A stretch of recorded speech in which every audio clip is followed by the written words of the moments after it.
Mesdames et messieurs, bonjour. Merci de suivre ce point journalier d'information et de communication sur la crise coronavirus en Côte d'Ivoire. L'invité principal du jour est Mme Kanya Kamisoko Kamara, ministre de l'Éducation nationale, de l'enseignement technique et de la formation professionnelle.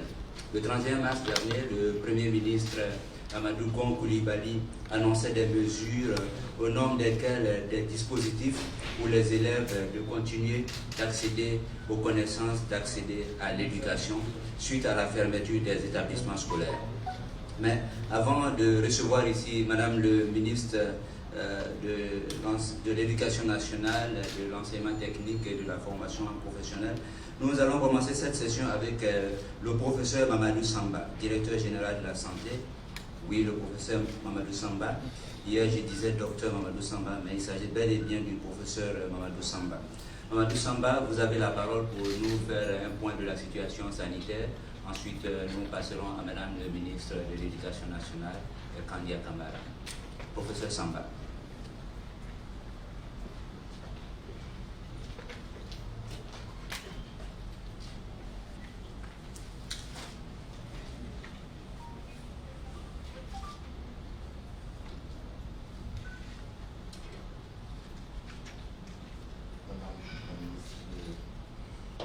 Nationale.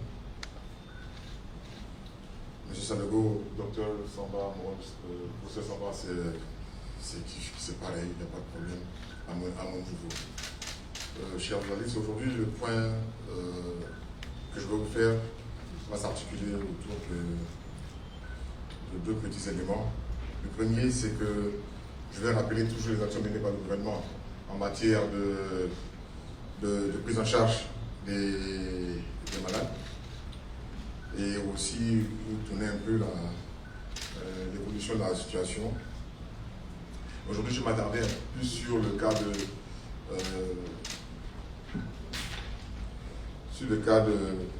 du tabac et du Covid-19. Étant bien entendu que le tabac provoque des maladies respiratoires et le Covid-19 également, donc pour qu'on puisse échanger dessus. Donc, concernant les actions menées par le gouvernement, tous les travaux de réhabilitation sont bien avancés, les équipements sont disponibles et d'ici demain, tout sera en ordre, notamment au niveau du CHU de 13 villes. Nous avons, bien sûr, aussi, comme on l'avait toujours dit, concernant notre capacité de laboratoire, elle est de plus en plus grande. Donc nous aurons de plus en plus d'échantillons à techniquer, comme on dit, à analyser au niveau du laboratoire, de sorte qu'on puisse avoir des résultats à la fois de manière rapide et aussi en quantité suffisante. Je tiens à rappeler que les call centers du call center concernant le Covid, les numéros sont le 143, le 125, le 101 et le 119. Que ce call center a une capacité qui s'est élargie de sorte qu'on puisse recevoir plus de 1000 appels, même jusqu'à 6000 appels par jour. Parce que les appels sont nombreux et les équipes d'intervention rapide qui sont déployées, notamment au niveau d'Abidjan, viendront et vous prendront en charge si besoin est. Hier, nous avons eu que 4 nouveaux cas. L'épidémie a une courbe un peu bizarre. Cependant, je tiens à rassurer les populations que nous sommes toujours en phase épidémique. C'est-à-dire que quel que soit le nombre de cas qu'on a déclaré hier, le nombre de cas peut évoluer très rapidement. Et il ne faut pas on pense que la bataille est gagnée. Il faudrait qu'on redouble d'ardeur, toujours dans les mesures barrières, pour qu'on puisse goûter hors de notre pays le Covid-19. Les communes de Koudi et Mapori restent les communes à Abidjan les plus touchées. Cela dit, on a aussi des cas à l'intérieur du pays, mais les cas à l'intérieur du pays sont des cas qui viennent d'Abidjan, qui ont été importés à l'intérieur du pays. Et le système, hier, M. le ministre de la Santé l'a dit, nous avons un système capable de retracer les personnes qui ont été détectées ou qui ont été en contact avec les positifs pour pouvoir faire leur suivi.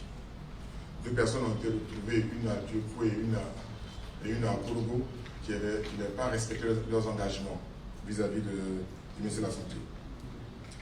Hier, je voulais parler également de toutes les pathologies qui pouvaient compliquer la situation en cas de Covid parce qu'on devenait vulnérable. J'ai parlé de l'hypertension, j'ai parlé du diabète, j'ai parlé également des insuffisances respiratoires et insuffisances rénales. Toutes ces maladies affaiblissent l'organisme, donc donnent intérêt favorable pour le Covid-19. Les personnes âgées également. Donc toutes ces personnes qui sont dans ce cas doivent se protéger, j'ose dire un peu plus que les autres, doivent rester chez eux, ne sortir que vraiment si cela est nécessaire. Parce que c'est en sortant qu'on peut attraper le Covid-19. Aujourd'hui, je vais parler plus du tabac. Pourquoi le tabac? Parce que le tabac provoque des maladies respiratoires. Et si le tabac affaiblit également l'organisme, touche les poumons. Or, le coronavirus s'installe dans nos poumons. C'est une maladie respiratoire également. Donc, si vous fumez, vous êtes un sujet à grand risque. La consommation du tabac augmente le risque de développer des formes sévères du Covid-19. Les fumeurs sont plus susceptibles d'avoir les fragilités pulmonaires et de développer une maladie chronique des bronches plus que la moyenne de la population. La vulnérabilité pulmonaire qu'on a chez les fumeurs augmente les infections respiratoires qui sont potentiellement graves. Donc, c'est pour dire que même si aujourd'hui on n'a pas un lien direct entre coronavirus et consommation de tabac, nous pensons sincèrement que tous ceux qui fument sont plus à risque que ceux qui ne fument pas. Donc il faudrait vraiment profiter de cette crise pour arrêter de fumer. Car si vous fumez, vous vous exposez à être au Covid-19 plus que les autres.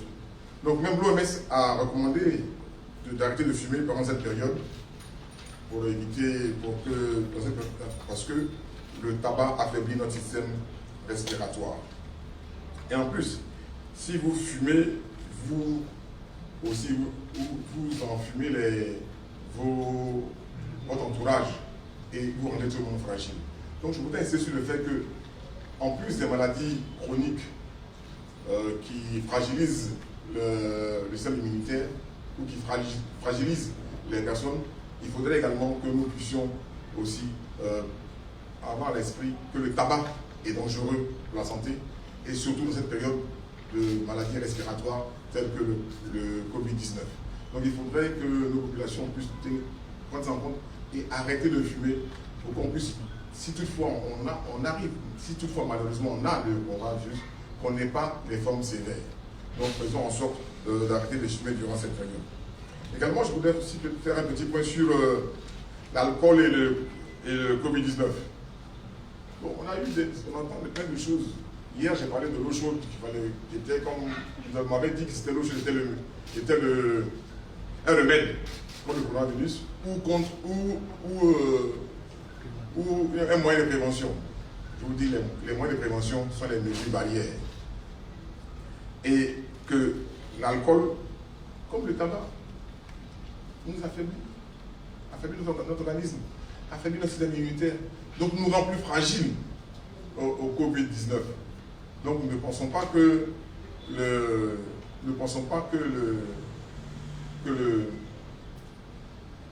l'alcool peut être une solution pour le Covid-19. L'alcool, une consommation abusive d'alcool favorise plus l'installation du Covid-19 et surtout les formes graves. Donc nous vous conseillons également de ne pas boire et surtout ne pas transmettre le message que l'alcool pourrait éventuellement nous sauver dans le cadre ou prévenir le Covid-19. Comme je l'ai dit, pour prévenir le Covid-19, il suffit simplement de se laver les mains, d'avoir une sensation de 1 mètre, d'éternuer et de tousser dans le pli du coude et d'utiliser les gels hydroalcooliques. Ces éléments-là permettent de nous protéger contre le Covid-19. Donc aujourd'hui, c'est sur ce point que je voudrais vraiment m'attarder. Et chaque jour, on reviendra sur un petit point qui permettra à la population qui lit les réseaux sociaux d'avoir des informations plus justes. Donc je voudrais vraiment terminer sur ces mesures barrières qui sont pour nous essentielles et qui peuvent nous éviter le coronavirus. Merci. Professeur, vous restez en place, parce que vous avez des urgences. Nous allons prendre une ou deux questions en rapport avec Madame la ministre, je suis désolé. Oui, une question ici, et puis la deuxième et dernière question avant que le professeur ne prenne. Oui, madame. Qui donne la parole? Madame. Vas-y.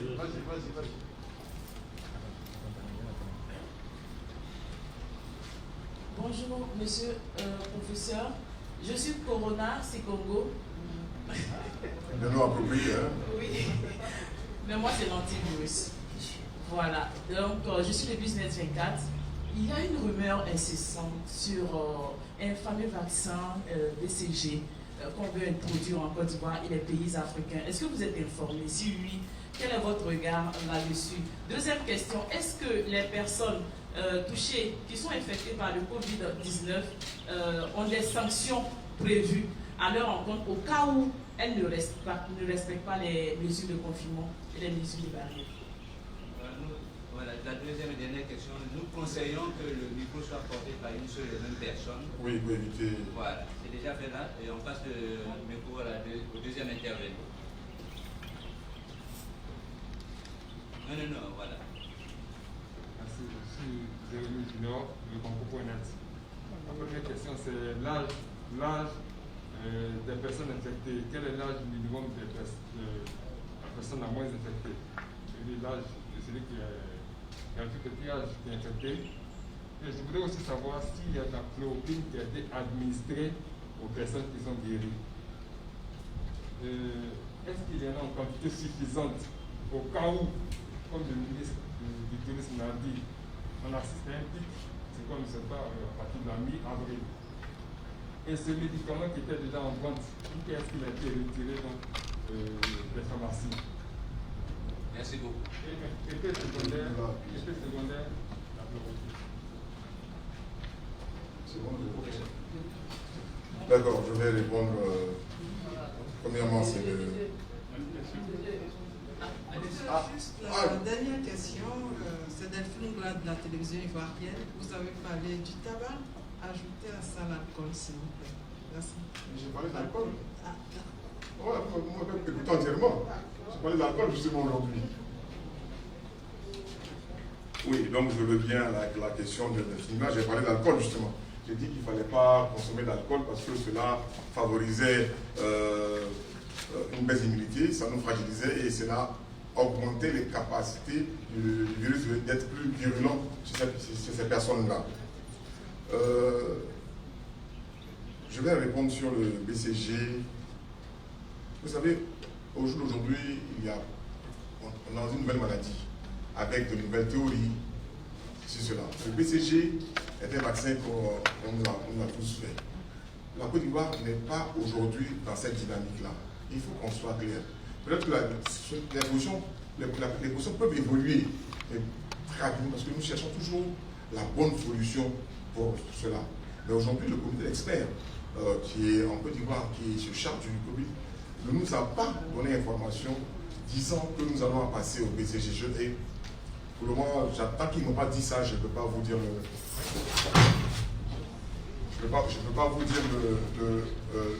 le contraire. Donc c'était ce point-là. Concernant le confinement et les sanctions, non, madame, je suis le ministre de la Santé.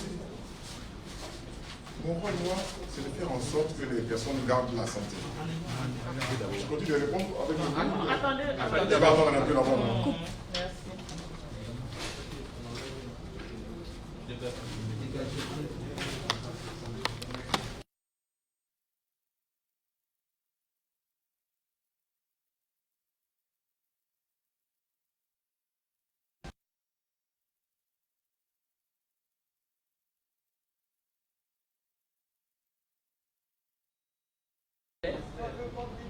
Sur le confinement, bien sûr. Oui, merci madame. Je disais que nous, au niveau du ministère de la Santé, notre rôle, c'est de faire en sorte que la population soit protégée. Nous donnons des directives. Une personne qui est atteinte est, en fonction de son état, confinée chez elle ou hospitalisée. Ces cas contacts doivent être aussi confinés à la maison.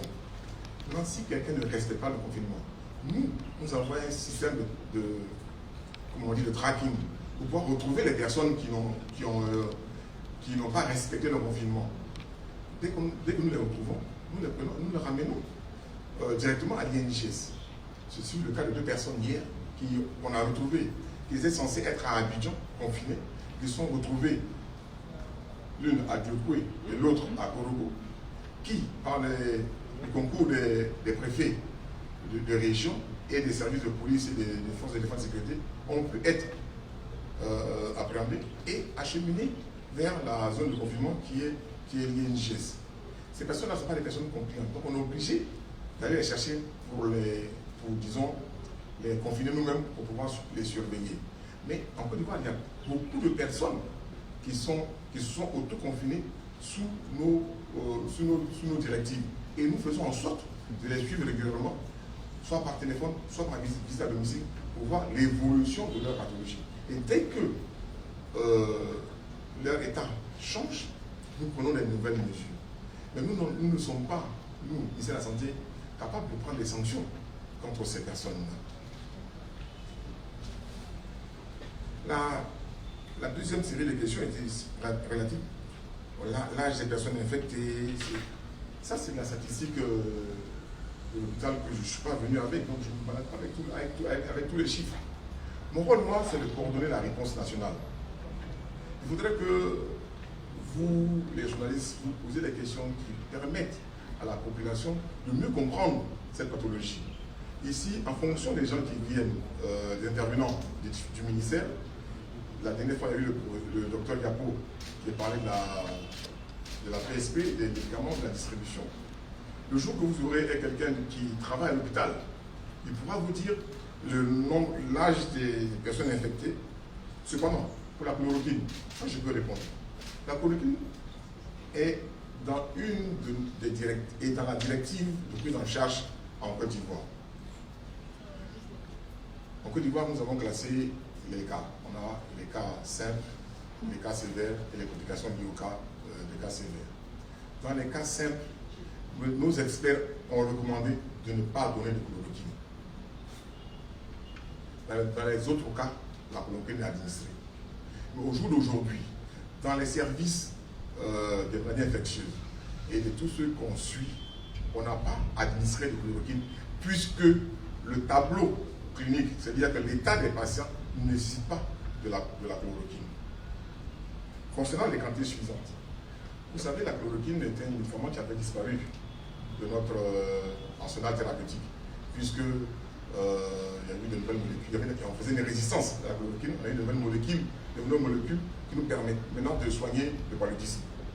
Aujourd'hui, tous les pays recherchent la chloroquine.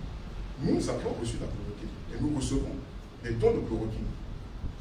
Donc pour la quantité, il n'y a pas de problème de quantité suffisante ou pas. Quand la personne aura besoin de la chloroquine, je pense que l'autorité sanitaire, les praticiens lui administreront le médicament, parce qu'il y en a pour tout le monde. Ce n'est pas un produit qu'on prend, là je tiens maintenant à faire un autre commentaire, ce n'est pas un produit qu'on prend en termes de prévention. C'est-à-dire, avaler aujourd'hui de la chloroquine ne servirait à rien. Avaler du hydroxychloroquine ne servirait à rien. Tout le monde recherche ces produits-là. Et il y en a malheureusement sur le marché noir. Je vous conjure, ne prenez pas ces médicaments. Ce qui est important, c'est d'aller dans un centre de santé. Si vous avez des problèmes, le système de santé actuellement est capable de vous prendre en charge. Si vous avez besoin de chloroquine, on va vous administrer sous supervision médicale. Sans cela, il n'est pas conseillé. Donc voici, messieurs les journalistes, les questions qui m'ont été posées ce jour. Et donc, je vous remercie, Madame la Ministre.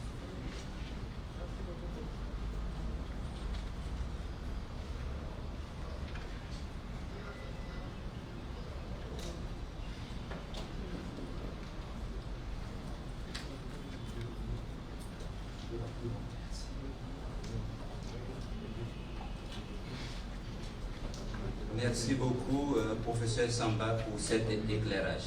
Madame le ministre de l'Éducation nationale, de l'enseignement technique et de la formation professionnelle, un programme d'éducation à distance sera mis en place bientôt pour faire face à la situation du fait de la fermeture des écoles. De quoi s'agit-il, Madame le ministre? Comment se fera l'opérationnalisation du programme? Madame le ministre.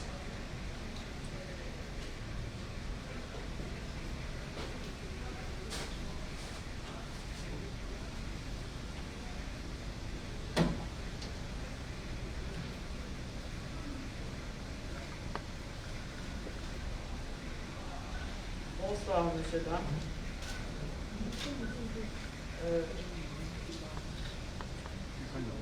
Je ferai différemment par rapport au professeur qui vient de me précéder. Je vais garder le masque parce que nous sommes des pédagogues. Parfois, nous éduquons par l'exemple.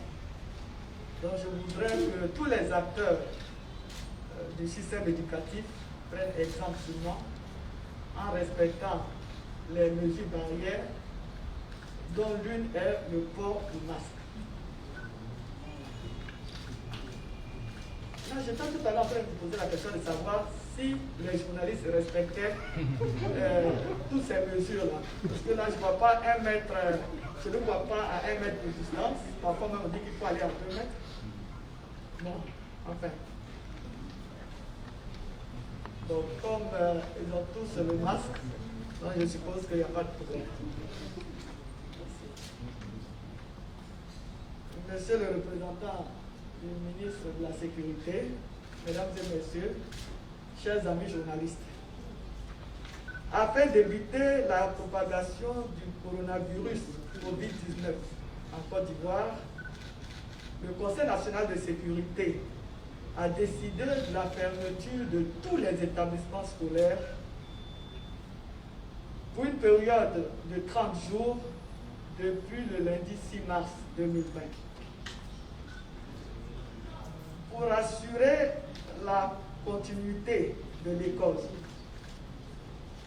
sur instruction de M. le Premier ministre, le ministère de l'Éducation nationale, de l'enseignement technique de la formation professionnelle informe tous les élèves et leurs parents, les partenaires du système éducatif, la presse, ainsi que la communauté nationale et internationale, qu'ils organisent des cours au bénéfice des élèves ivoiriens à partir du lundi 6 avril 2020.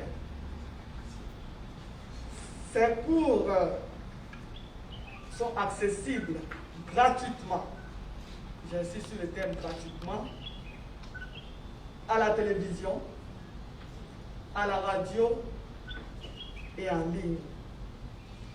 Dans un premier temps, ces cours vont concerner les élèves des classes d'examen, notamment les élèves de la classe de CM2, ceux de la classe de 3e et les élèves de la classe de terminale. Les autres niveaux dits classes intermédiaires seront pris en compte progressivement. Dès le lundi prochain, nous commençons les cours en ligne à travers les sites que je vais énumérer ici. Donc les sites à consulter sont les sites du ministère de l'Éducation nationale, de l'enseignement technique et de la formation professionnelle. Donc, il y a le site www.facebook.com/éducation-télé. C'est la page Facebook de la télévision numérique, la télévision du ministère de l'Éducation nationale, de l'enseignement technique et de la formation professionnelle. Pour ceux qui ne le savent pas, nous avons une télévision et une radio. Nous avons aussi 2 plateformes, une pour l'enseignement général et la deuxième pour l'enseignement technique et la formation professionnelle. Donc, le site de l'enseignement général, c'est www.école-ci.online. Et pour l'enseignement technique et la formation professionnelle, c'est www.maformationenligne.cpntic.ci. C'est le lieu pour moi de remercier Monsieur le Premier ministre, chef du gouvernement, Amadou Don Coulibaly, Monsieur le ministre de la Communication et des Médias, ainsi que le directeur général de la RTI, pour leur soutien sans faille dans la résolution de cette douloureuse épreuve pour toute la communauté ivoirienne, mais singulièrement pour la communauté éducative. Je remercie également nos partenaires techniques et financiers, l'UNICEF, l'UNESCO, tous les membres du groupe local des partenaires de l'éducation, GLPE en Côte d'Ivoire, le partenariat mondial pour l'éducation, l'AFD, l'OIF, AUF, la Confemet et l'Université de Harvard aux États-Unis, qui nous appuient quotidiennement, aussi bien dans la réflexion que dans l'action. Je voudrais féliciter tous mes collaborateurs qui se sont investis corps et âme dans l'élaboration de ressources numériques et les encourage à persévérer dans l'effort pour maintenir la flamme de l'école toujours allumée. J'invite les élèves à appliquer scrupuleusement les mesures barrières et à observer le confinement total en restant à la maison. Je dis bien que j'invite tous les élèves de Côte d'Ivoire à appliquer scrupuleusement les mesures barrières et à observer le confinement total en restant à la maison. Je voudrais répéter pour la troisième fois parce que c'est une mesure qui est très importante pour nous. Je dis bien que j'invite tous les élèves ivoiriens à respecter scrupuleusement les mesures barrières et à observer le confinement total en restant à la maison. Ils doivent retenir qu'ils ne sont pas en vacances. L'école est certes fermée, mais les cahiers doivent rester ouverts. L'école est certes fermée, mais les cahiers doivent rester ouverts. Ensemble, nous devons vaincre le coronavirus. Notre slogan pour la circonstance, c'est école fermée, mais cahiers ouverts. Je vous remercie. Merci beaucoup, Madame le ministre. Nous vous invitons à regagner votre siège avant de prendre les questions, parce que nous avons le point de la sécurité à faire en 2 minutes. Ensuite, nous revenons avec Madame le ministre pour faire des questions. École fermée, livre et cahier ouverts. Je pense que ça, c'est une belle formule à retenir. Merci beaucoup, Madame le ministre. Avant donc de prendre la série de questions-réponses à l'endroit de Madame le ministre, j'anticipe qu'il y en aura beaucoup.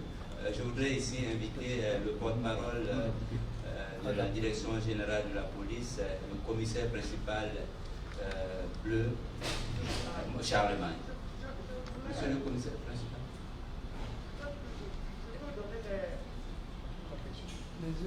Oui, madame, vous venez pour madame le ministre a une précision, peut-être. Madame le ministre, venez, s'il vous plaît. Oui, allez-y, madame le ministre.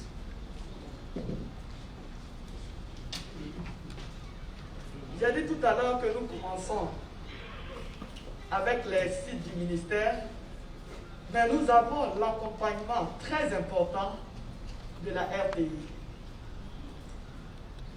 Donc, pour la télé et la radio, Les cours vont démarrer le jeudi 9 avril 2020. Et les horaires sont les suivants. La RTI premier chef, c'est tous les jours, du lundi au vendredi, de 15h à 15h30.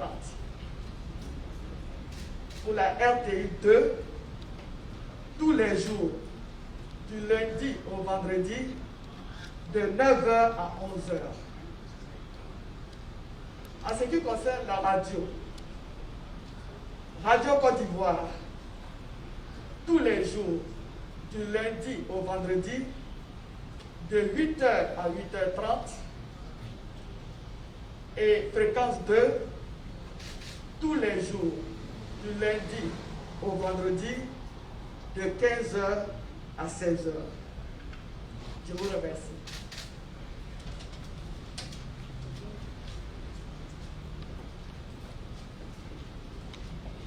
Et maintenant, la parole est au porte-parole de la Direction générale de la police pour les questions liées à la sécurité. Monsieur le porte-parole.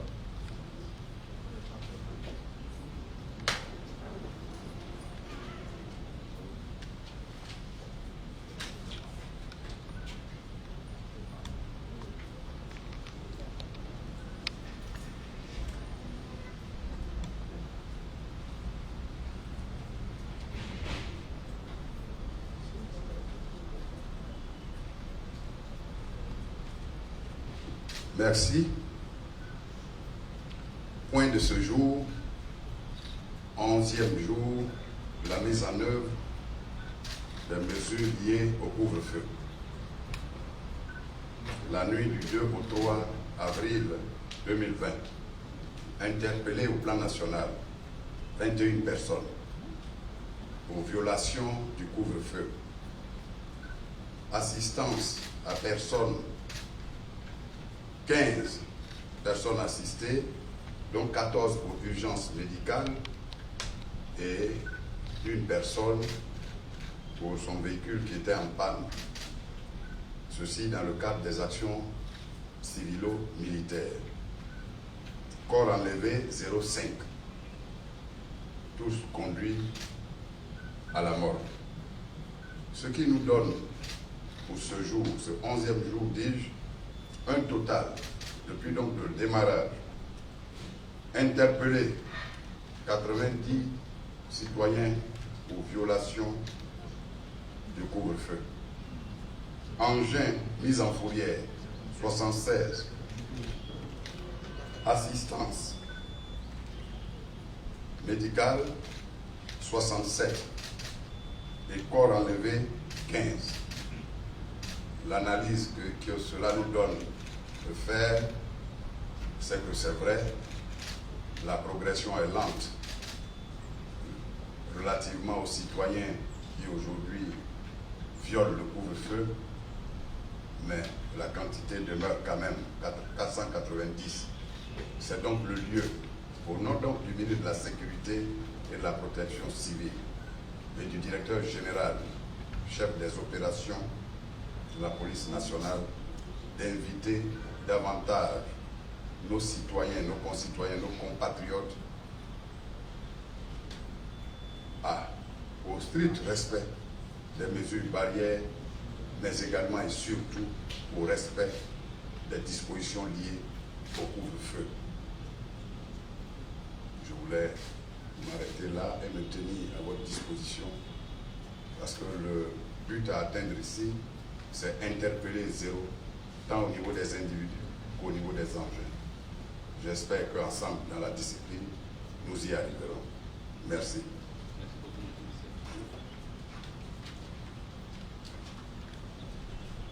Merci beaucoup, mon commissaire. Maintenant, nous allons passer à la série de questions et réponses. Nous allons procéder par lot de 3 questions pour permettre aux personnes, à Madame le ministre, au commissaire, de rester concentrés sur ces questions que d'avoir une liste étendue. Première question, vous vous présentez, le média que vous représentez, et votre question succincte. Mahamad Traoré de RTI 1. La première question que je m'en vais vous poser, c'est de savoir le téléenseignement que vous venez de proposer. a-t-il un caractère obligatoire ou c'est juste à titre de révision pour les élèves vu que les écoles sont seulement fermées? Ma deuxième question, est-ce qu'il est envisagé à votre niveau, de votre département ministériel, de prononcer une année blanche au cas où la situation, ce que je ne souhaite pas, ne s'améliorerait pas? Comment vous comptez évaluer la situation? La crise est intervenue en plein second trimestre pour les élèves du secondaire. Comment les choses vont être évaluées? Comment entendez-vous prendre les choses jusqu'à la fin de l'année? Merci beaucoup. Allons par des questions précises, peut-être 2 questions maximum à la fois, et on a toujours le temps de revenir, s'il vous plaît. Madame le ministre Corona, c'est Congo Business 24. Alors, moi, je voulais savoir comment ça va se passer concrètement, les cours vont se dérouler concrètement. Est-ce que c'est matière par matière? Est-ce qu'un enseignant vient donner une seule matière pendant 4 ou 5 heures? Je voudrais savoir comment ça va se passer concrètement. Oui, dernière question de ce premier lot. Juste pour avoir une précision, Madame la ministre a parlé du 6 mars, date de la fermeture. Est-ce le 6 ou le 16 mars, la date où la décision a été prise? Ok. Madame le ministre, je voudrais vous inviter maintenant à prendre ce lot de questions, s'il vous plaît.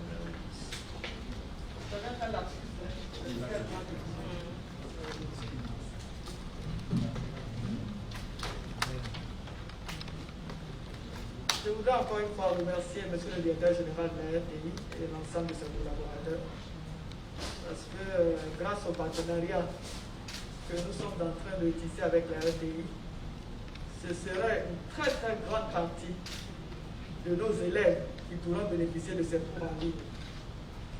Maintenant, est-ce que ces cours sont obligatoires? Ces cours sont fortement recommandés.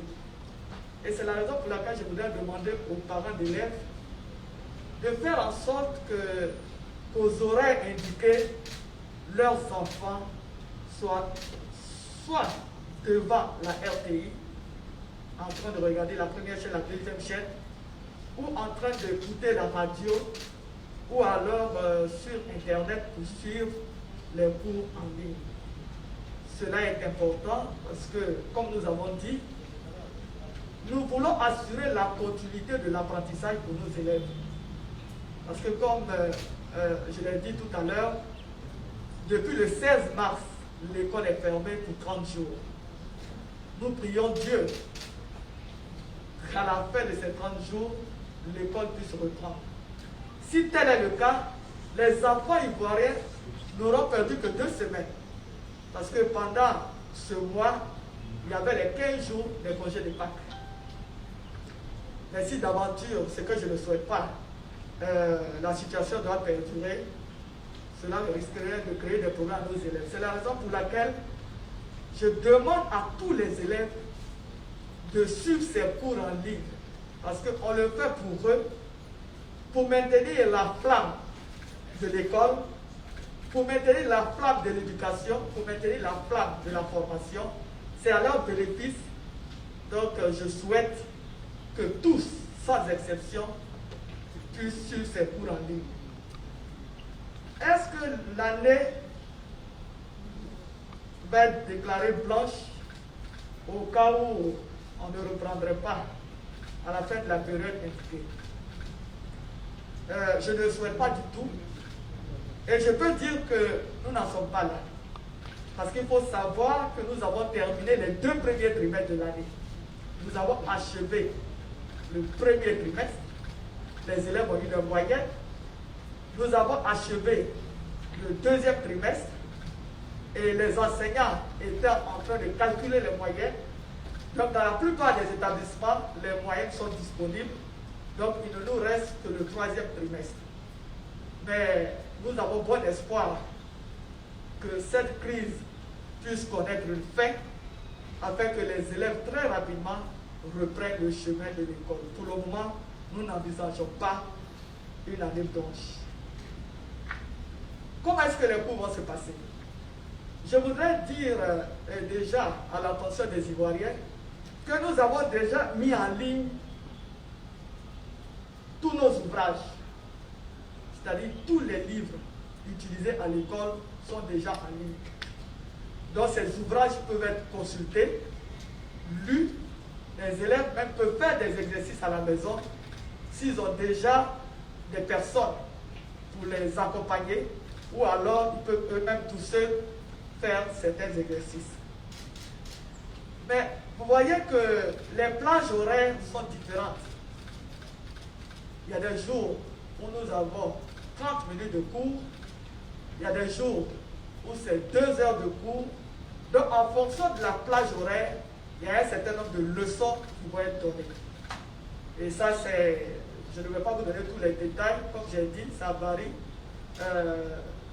d'un jour à l'autre, d'un média à l'autre, mais toujours est-il que les élèves auront des cours pour continuer leur apprentissage. Maintenant, nous allons commencer, comme nous le faisons souvent dans notre milieu, nous allons commencer par la révision. Il y a un certain nombre de cours qui ont été donnés. Nous allons commencer par la révision. Et après, nous allons entamer le programme du 3e trimestre. Et comme je l'ai dit, nous commençons par les classes d'examen. Nous allons commencer par les classes d'examen, CM2, 3e et terminale. Et progressivement, nous allons étendre cela à l'ensemble des élèves des classes intermédiaires.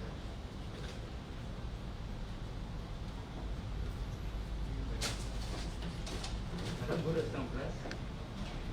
D'autres questions? Oui, s'il vous plaît. Madame la ministre, combien ce projet-là va coûter au plan financier? C'est-à-dire, aux parents? Oui, non, pas aux parents, mais au gouvernement. Une autre question. Deux questions d'internautes, Madame le ministre. Comment se dérouleront les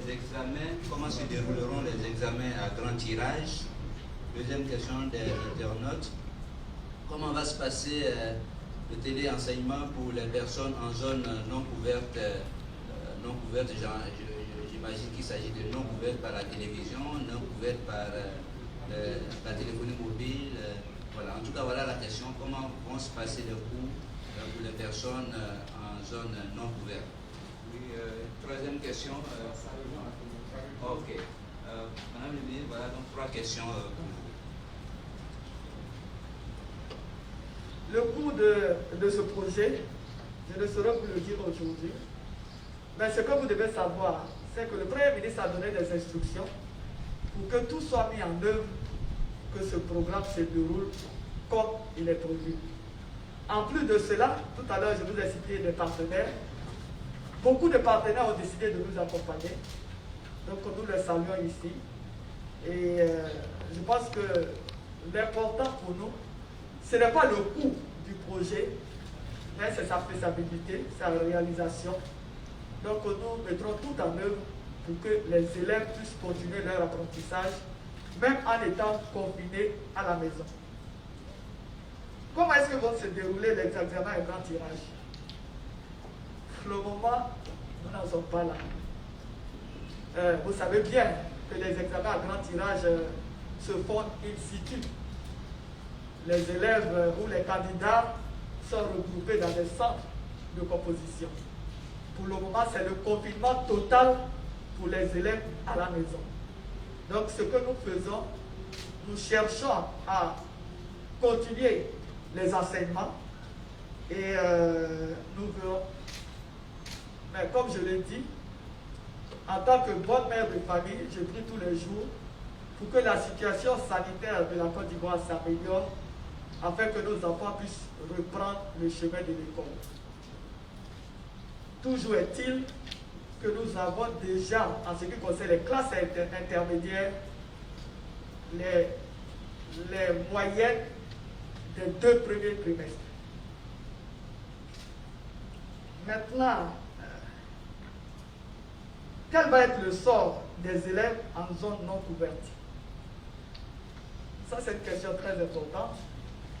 Justement, nous avons voulu répondre à cette question en cherchant un partenariat avec la RTI. C'est vrai, nous-mêmes, au niveau du ministère de l'Éducation nationale, de l'enseignement technique et de la formation professionnelle, comme je l'ai dit, nous avons une télé en ligne, nous avons une radio en ligne, mais nous savions que cela n'allait pas toucher une grande majorité de nos élèves, parce que parfois, à certains endroits, il y a des problèmes de connexion. Parfois aussi, il y a des parents qui n'ont pas les moyens pour justement s'offrir cela. Mais comme nous le savons en Côte d'Ivoire, en tout cas la quasi-totalité des Ivoiriens aujourd'hui ont soit la télévision ou la radio ou les deux. Donc nous essayons nous essayons de mettre tout cela ensemble. Ceux qui ont la possibilité d'aller en ligne pourront suivre ces cours. Les autres le feront à travers ce que je viens de dire, à travers la radio, à travers la télévision. Et nous comptons plus tard aller vers les radios de proximité pour que ces radios-là prennent le relais. En tout cas, notre ambition, c'est de faire en sorte que tous les élèves puissent bénéficier de ces cours-là, qui sont totalement gratuits. Une ou deux dernières questions avant de clore cette session, s'il y en a encore. Mais Madame le ministre, merci beaucoup. Il n'y a plus de questions. En tout cas, je voudrais compter sur la presse. Je voudrais compter sur vous, mesdames et messieurs, pour faire en sorte que, comme je l'ai dit, que malgré le fait que l'école soit fermée, mais que l'école puisse se déplacer à la maison afin que nos enfants puissent continuer leur formation à partir de la maison. Donc nous comptons sur vous pour prendre le relais, pour d'abord informer les populations afin qu'elles aillent sur les différents sites, mais aussi, si vous le pouvez, nous aider à faire en sorte que l'ensemble des élèves ivoiriens puissent bénéficier de ce programme de formation en ligne, de ces cours en ligne. Je voudrais vous remercier par avance. Merci beaucoup, Madame le ministre. Une belle session où on retiendra que l'alcool n'est pas un remède, le tabac non plus, et qu'il faut s'en remettre aux prescriptions médicales. Du côté de l'éducation nationale, classe, école fermée, mais livres et cahiers ouverts. Ainsi prend fin cette session d'information et de communication de ce jour sur la crise coronavirus en Côte d'Ivoire. Merci de nous avoir suivis. Bonsoir.